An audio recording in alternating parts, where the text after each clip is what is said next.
सुबह का समय, गांव का एक छोटा सा घर जिसके आंगन में तुलसी का एक पेड़ लगा था। चिड़ियों की चहचहाहट के बीच घर की छोटी बहू गीता झाड़ू लगा रही थी। बड़ी बहू सीता बरामदे में बैठी चाय पी रही थी। बूढ़ी माँ तुलसी पर जल चढ़ा रही थी। सारा घर का काम मुझसे ही क्यों कराया जाता है? ना कोई मदद, ना कोई मान। मेरा तो जीना हराम कर रखा है। तू तो काम में लगी रहती है गीता, तुझे काम किए बिना चैन ही नहीं आता। आपकी तरह नहीं हूँ जो पूरे दिन बस आराम ही करना चाहती है। अरे गीता, जुबान संभाल कर बात कर। बड़ी बहू से इस तरह बात करते शर्म नहीं आती? माँ जी, मैंने कुछ गलत नहीं कहा, बस मन में था तो निकल गया। घर का पुराना रसोई घर जहाँ रमा अकेले खाना बना रही थी। सुबह से अब तक एक पल भी नहीं बैठी। माँ जी को तो बस बड़ी बहू में ही दीवी दिखती है और मैं तो बस नौकरानी बनकर रह गई हूँ। तभी गीता का पति अमन रसोई में आता है। गीता, कुछ मदद कर दूं? नहीं जी, आप तो बस मजदूरी करने जाने की तैयारी कीजिए, जैसा कि आपकी घरवाली चाहती हैं। मैं कर लूंगी घर का काम अकेली। गीता, माँ को कुछ समझाना मुश्किल है। वो बचपन से ही भैया को ज्यादा मानती आई हैं और बहू के रूप में भी वो सीता को ही देखती हैं। दोपहर का समय, आंगन में माँ और सीता बैठी थी। सीता बेटी, तू तो इस घर की लक्ष्मी है। तेरे भाग्य से ही मेरे घर में पोता हुई है। माँ जी, ये सब आपका आशीर्वाद है। और उस गीता को देखो, वो तो बस अपनी दुनिया में मस्त रहती है। हाँ, बस खुद को ही चालाक समझती है वो। तेरे जैसे संस्कार थोड़े ही हैं उसमें। गीता दूर से सब सुन रही थी। उसकी आंखों में आंसू आ जाते हैं।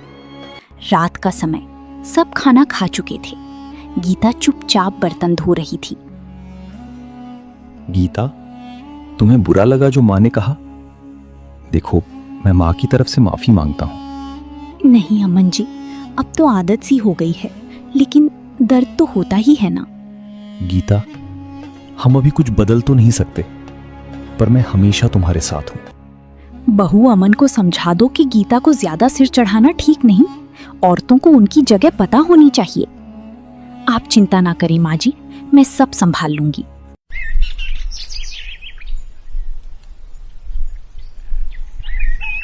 सुबह का समय, गीता रोज की तरह जल्दी उठ चुकी थी और चूल्हे पर चाय चढ़ा रही थी।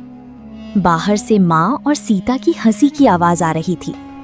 मेरी तो हर सुबह एक जैसी होती है, कोई बदलाव नहीं, बस काम, ताने और तिरस्कार। क्या यही लिखा था मेरे भाग्य में? तभी गीता की सास रसोई में आती है। गीता, सीता के लिए अदरक वाली चाय बना देना, आज उसकी तबीयत थोड़ी नासाज है। मेरी भी तो रात से तबीयत ठीक नहीं है माँ जी, फिर भी आपने मुझसे कुछ नहीं पूछा। ओह, अब बीमारी के बहाने बनाने भी सीख लिए तूने। अरे सीता से कुछ सीख, जो बिना शिकायत सब करती है। गीता चुपचाप आंसू रोकते हुए चाय में अदरक डालने लगती है। उधर बड़ा भाई रवि काम से लौटता है। माँ, मैं आ गया। आ बेटा, थक गया होगा। गीता, जल्दी से पानी ला। अभी लाई माँ जी। गीता सब देख रही थी कि किस तरह बड़ी बेटी और बहू का सम्मान किया जा रहा है, लेकिन उसे कोई नहीं पूछ रहा।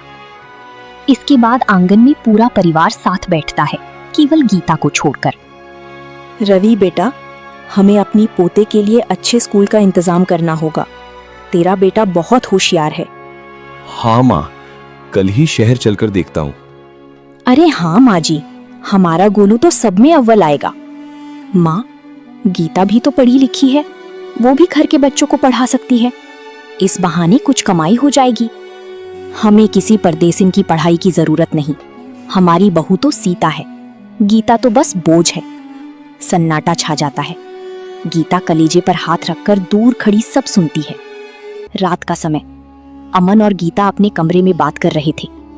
गीता, मुझे शर्म आती है कि मैं तुम्हारा पति होकर भी मैं कुछ नहीं कर पाता।